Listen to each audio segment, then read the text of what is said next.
Концептот на еднакви можности на мажите и на жените се уште представува прашање што се проблематизира со оглед на фактот дека еднаквоста на жените според традиционалните сваќања подразбира право на жената да биде еднаква со мажот. Во земјава изминатите неколку години правени се напори за постигнување на родова демократија. Во извештајот на Европската комисија пак од 2018 година се бара да се обезбеди механизам за целосно спроведување на стратегијата за вклучување на ромите во период од 2014 до 2020 и соодветни акцијски планови за образование, вработување, здравје, домување, особено за жените ромки, кое што е слабо, како и мерки за социјално предприемништво. Голем дел од младите роми се на ставот дека вредностите на ромската заедница ја ограничуваат жената ромка во нејзините избори, па така велат дека жените ромки се уште се соочуваат со нееднаквоста во однос на можностите за вработување, добивање плата, пристап до правото на здравје и негување, остварување правото во бракот и семејството. Јас, например, сум жена ромка која што е припадник на ромската националност, но јас сум израстана во Гевгелија, каде што општеството е малку поразлично од ситуацијата тука во Шутка, во Прилеп, во Гостивар и така натаму.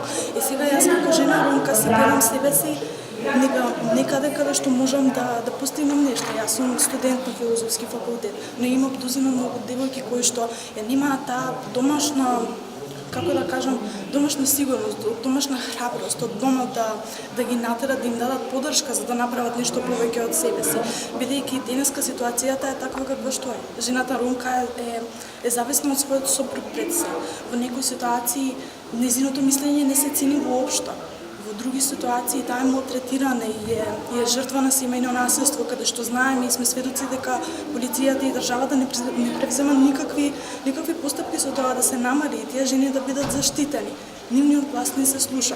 Затоа ние сме тука во невладините организации и ние студентите, бидејќи сме воопшто ние сите младите луѓе, нели сме нешто повеќе, треба да помогнеме на некоја генерација да биде се подобра и подобра од наредната.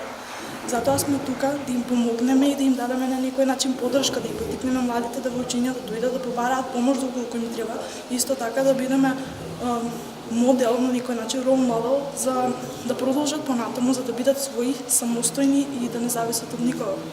Пред се ви кажал дека состојбата нели на жената општо глобално гледано секогаш била пониска од состојбата на мажите. Но со феминизмот нели се има активности кои што сакаат да имаме повеќе родова еднаквост, не само за жените ромки, туку за сите жени глобално. Зборувајќи за жената ромка, сметам дека се уште владее кај нас патриархалното мислење, односно тоа дека мажот треба да биде главата на семејството, додека жената сепак се става на втор план секогаш. Сметам дека треба ние како студенти да имаме повеќе активности поврзани со жената ромка, за да можеме да дозволиме да биде еманципирана во општеството. Би извоил како една активност, би извоил тоа да има повеќе работилници на тема родова еднаквост, каде жената ќе се ги знае своите права и ќе знае како да ги одбрани. И ќе знае дека општеството таа не е секогаш во втор план, туку дека е еднаква со мажите. Треба да се искорени, но знаеме сите дека колку и да се трудиме, нешто што веќе во минатото не можеме да го смениме, но можеме да ја контролираме сегашноста и иднината. Ќе земам пример од мене и моите колеги кои што се бориме да направиме нешто за нашиот народ во ромската заедница, каде што се трудиме да ги едуцираме и младите мајки и идните мајки да ги образуваат домашно образование на своите керки, дека нема нешто подобро од тоа една жена да биде независна од мажот. Бидејќи една жена која што ги познава своите права, не можеш да ја спречиш да биде независна и успешна. Зајакнување на ромките за родовата еднаквост и можноста за промена на стереотипниот пристап кон пазарот на труд е остварлив концепт преку регионална соработка со земјите од Западен Балкан, вели Адем Адеми, потенцирајќи дека за унапредување на статусот на жената ромка во македонското општество потребна е прогресивна младина која ќе се избори за статусот на жената ромка. Мислам дека не зборуваме веќе за каде е жената ромка во дел на насилство и стигматизација, туку зборуваме колкава е моќта на жената ромка во ромските семејства и колку и се дава простор на жената ромка во тој дел. Моje лично мислење, после неколку обуки во регионот, Албанија, Косово, Македонија и Турција, мислам дека е време да се зборува за таа интелектуална револуција. На што се мисли или што мислам под зборот интелектуална револуција? Знаеме дека поголемите револуции во светот се поведени или се инициирани од жените и од младите. Значи, или младите, или жените биле тие кои ги повлекли првите чекори за да се направи пресврт во многу режими и во влади.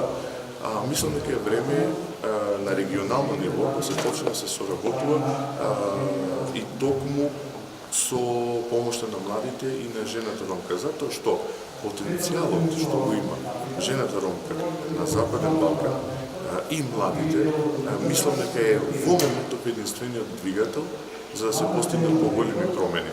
Покрај тоа што имаме доволна политичка застапеност, и Македонија е единствен пример за тоа, затоа што Косово, Албанија и Турција се сведуваат на нула, или односно таму нема никаква застапеност, Македонија е единствен пример. Може по примерот на Македонија да се работи на регионално ниво и со другите држави за политичка партиципација, меѓутоа, како што напоменав на самиот почеток, не мислам дека фокусот, односно акцентот треба да се стави на насилството или на тие стереотипни елементи што се гледаат секогаш од надвор, туку треба да се работи на empowerment или заекнување на капацитетите само со една цел, за да се подигне нивото на знаење и моќ, за да се стигне до таа интелектуална револуција. Имате неколку елементи тука. Првиот основен by default елемент е она што жената ромка е двојно дискриминирана и тоа го слушаме секогаш. Прво затоа што е жена, второ затоа што е ромка. И двојната дискриминација е првата, да речеме, пречка на таа долга стаза, во тој маратон. Втората пречка е самото семејство, односно традиционалните норми во некои семејства, не во секои. Третата пречка е општеството или окружувањето околу неа и, да речеме, песимизмот, односно underestimating или недоволната верба во жената ромка и кој што притиснува и самата жена да не се бори и да не влијае, да не работи кон промени. Понатаму стереотипите и дискриминацијата апсолутно закупуваат самото вербата и доведува инфериорност жената, не се бори. Нема никаква мотивација за да ги направи тие промени, а понатаму, мислам, една од последните пречки, или може да ја ставиме и напред, и како прва, е нели и политичката структура и самата поставеност на граѓанските организации, на политичките организации, кои што не даваат доволно простор за да речеме револуција, интелектуална револуција за тој почеток. Мислам дека потребно да се обезбедат тие услови за да може да се даде можност. Вие знаете дека статистички жената ромка и е повеќе поголем е бројот на жените ромки кои што завршуваат високо образование. На функции во Македонија гледаме дека екстремно се зголемува бројот на жена ромка во политичкиот, во општествениот и во економскиот живот. Тоа за мене значи само едно, дека ако се даде можност, жената ромка успева. Значи, ако се даде таква можност и ако не се блокира тој пат или ако се тргнат тие пречки, тој маратон многу лесно може да се истрча, дури и може да биде инспирација за останатите. Знаете каде се води таа борба? Некојаш се води уште и помеѓу традиционалните семејства и така наречените модерни или интегрирани семејства.